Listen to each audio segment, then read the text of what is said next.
প্রথমেই সবাইকে জানাই আমার চ্যানেলের তরফ থেকে শুভ বিজয়ার প্রীতি ও শুভেচ্ছা। বড়দেরকে আমার প্রণাম আর ছোটোদেরকে অনেক ভালোবাসা।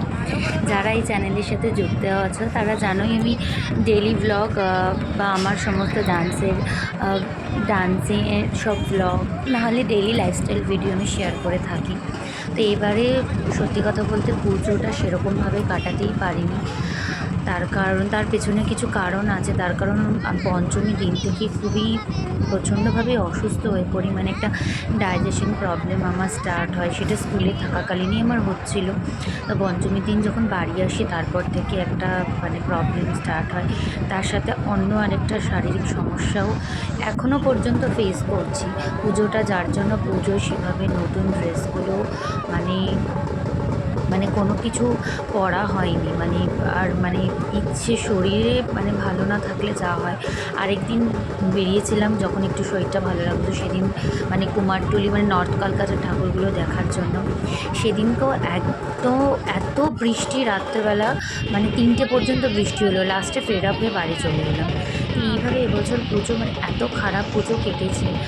তো লাস্ট দিনকে তোমার বিজয়া দশমীর দিনকে, যেহেতু পুজোটা এইভাবে কাটালাম, বিজয়া দশমীর দিনকে গেছিলাম বাবুঘাটে। এটা আমার লাইফে ফার্স্ট টাইম যাওয়া। আমি কখনো বাবুঘাটে যাইনি। আর দেখো এখন যখন ভয়েসটা দিচ্ছি, একজন ফরেনারকে দেখো, উনি কিন্তু অস্ট্রেলিয়া থেকে আমাদের কলকাতার পুজো বিসর্জন দেখার জন্য এসেছে। কারণ আমি গিয়ে একটু কথা বললাম আর কি, তখন বললো যে অস্ট্রেলিয়া থেকে এসছে উনি এবং ওনার ফ্রেন্ড দুজনে ছিলেন। তো আমার মেয়ের ভীষণ বিদেশিদের প্রতি আমার মেয়ের ভীষণ আকর্ষণ, কেন জানি না, হয়তো ওদের স্কুলের কারণে এই জিনিসটা হয়। বাইরের কালচারের প্রতিও যা হয় আর কি। ইংলিশ মাধ্যমের স্কুলগুলোতে পড়লে সেগুলো একটা নিজের মধ্যে সেই ব্যাপারগুলো এসে যায়। ও খুব ছটফট করছে, চলো না মা গিয়ে কথা বলি। ঠিক নিজের থেকে আর ওরাও ভীষণ ফ্র্যাঙ্ক হয়। দেখলেই হাই হ্যালো করলো, ছোটো বাচ্চা দেখেছে তো আমার মেয়েকে, তারপরে কথা বললাম। তাই দেখো আমাদের ভারতীয় সংস্কৃতিকে আমরা জানি না কতটা ভালোবাসতে পারি, কীরকম বাইরে থেকে। তুমি ইস্কনেই দেখবে যে রাধাকৃষ্ণকে নিয়ে ওরা কতটা ভাবনা চিন্তা করে। আমি বলছি না কিন্তু আমরা ভারতীয়রা করি না, কিন্তু বলছি ওরা বাইরে থেকে এসেও আমাদের এই কালচারটাকে এত ভালোবাসে। আসলে এত সুন্দর জাঁকজমক কলকাতা যে এরকম সেজে ওঠে, সেই জিনিসটা হয়তো ওদের কাছেও খুব অন্যরকম লাগে। আবার ওদের ক্রিসমাসে তো আমরাও পালন করি। তো বাবুঘাটে এই একদম কিন্তু ফ্রন্টের দিকে যেতে দিচ্ছে না। এই তোমার এই বাইরের দিকটা থেকে ঘাটের আগে পর্যন্ত তুমি যেতে পারবে, যদি পুরোটাই ব্যারিকেড করা। আর গেছি পুরো ঘুরে বাবুঘাটে। আমরা যে এখান থেকে যে গেছি বাঘাযতীন থেকে, যেই রাস্তা ধরে যাওয়ার কথা তার পুরো পুরো ঘুরে তোমার যেতে হয়েছে। ব্রিজ ধরে ওই দিকটা দিয়ে গেছি। এই যে শর্টকাটে যেটা যাওয়া যায়, ওখানে পুলিশ তো রোড আটকে দিয়েছে, যেহেতু বিসর্জনের সময় ভীষণ ভিড় হয়।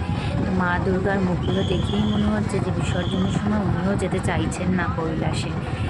আর ক্যামেরাটা এই সময় রাজনেতা ঠিক করে ধরেনি, যার জন্য ফটোগুলো উল্টো দিক থেকে মনে হচ্ছে তোমাদের। তো একটুখানি ভালো করে ক্লোজলি দেখো। আর সবাই কেমন আছো, পুজো কেমন কাটালে অবশ্যই কমেন্টসে জানিও। নেক্সট ভিডিও খুব তাড়াতাড়ি আসবে। আর ভালো থেকো সবাই, এটাই বলবো। আর পুজো সবাই কেমন কাটিয়েছো সেটা অবশ্যই জানিও। আর ওখান থেকে ফেরার পথে দেখো এই পার্ক স্ট্রিট হয়ে আমরা ফিরছিলাম আর কি। তারপরে রাতে ডিনার যেখানে করতে গেছিলাম, রাত কি মধ্যরাত, বেরিয়েছি তো 12টার পরে, ডিনার করেই বাড়ি থেকে বেরিয়েছিলাম। তারপরে আমার হাজব্যান্ডটা একটু যাওয়া হয়।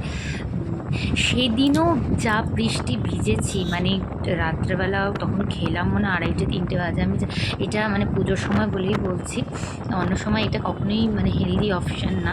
তো পুজোর সময় তো বুঝতেই পারছো, 2-1 সময় হয়ে যায়। তো ওই বাবুঘাট থেকে ফেরার পথেই পার্ক স্ট্রিটে ওখানে খাওয়া দাওয়া করে আর্সেনালে, তারপর ওখানে ওই যে বৃষ্টি শুরু হলো, বাড়ি 4:45 বাড়ি এসেছি। ওই আমাদের কিন্তু খাওয়া দাওয়া 2:30 কি 2:45-3টের মধ্যে কমপ্লিট হচ্ছে। 1 ঘন্টা কন্টিনিউ বৃষ্টির মধ্যে দাঁড়িয়ে আছে। এই বৃষ্টির জন্য আমার মনে হয় অনেকেই এটা ফেস করেছে। ভালো করে যে জমিয়ে ঠাকুর